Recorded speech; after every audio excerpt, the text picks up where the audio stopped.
சென்னை அடையாறில் காகங்கள் இறந்ததற்கு பறவை காய்ச்சல்தான் காரணம் என நோய்க்கிருமி தடுப்பு மருத்துவர் அபிநயா தெரிவித்துள்ளார்.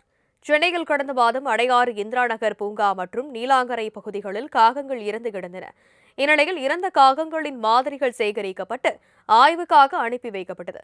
அதில் காகங்கள் H5N1 வைரஸ் தொற்று ஏற்பட்டு பறவை காய்ச்சலால் இறந்திருந்ததாக உறுதி செய்யப்பட்டுள்ளது.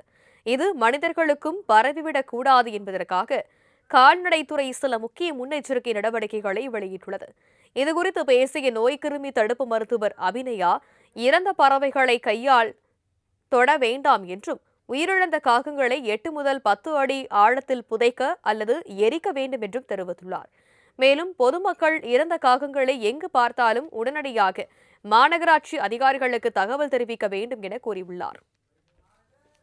பறவைகளுக்கு நடுவுல சுலபமா பரவும். ஆனா மனிதர்களுக்கு வருமா அப்படின்னு கேட்டா மனிதர்களுக்கும் வரலாம். ஆனா ரொம்ப ரேரா வரும். பாதிக்கப்பட்ட பறவைகளோட எச்சம், அதோட ராவான இறைச்சி அதெல்லாம் கையாள்றது மூலமா வரலாம்.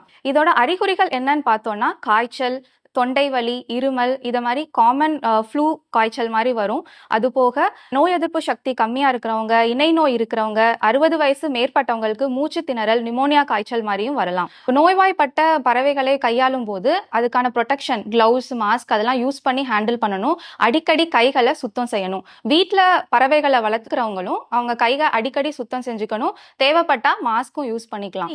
இறந்து போன பறவைகளை பார்த்தீங்க அப்படின்னா உங்களோட கைகளால நீங்க அதை கையாளாம அரசாங்கத்துக்கு, அதாவது கால்நடை துறைக்கு நீங்க அத சொல்லிட்டீங்கன்னா அங்கிருந்து அதிகாரிகள் அத முறையாக அப்புறப்படுத்துவார்கள். இது பறவைகளுக்கு நடுவுல பறவை காய்ச்சல் குறித்து எடுக்கப்பட்ட மற்றும் எடுக்கப்பட வேண்டிய முன்னெச்சரிக்கை நடவடிக்கைகள் குறித்து நமது செய்தியாளர் நௌஷாத் அளித்த கூடுதல் தகவல்களை தற்போது பார்க்கலாம். பறவை காய்ச்சலால் தான் காகங்கள் விழுந்திருப்பதாக ஆய்வறிக்கை உறுதிப்படுத்தியிருக்கிறது.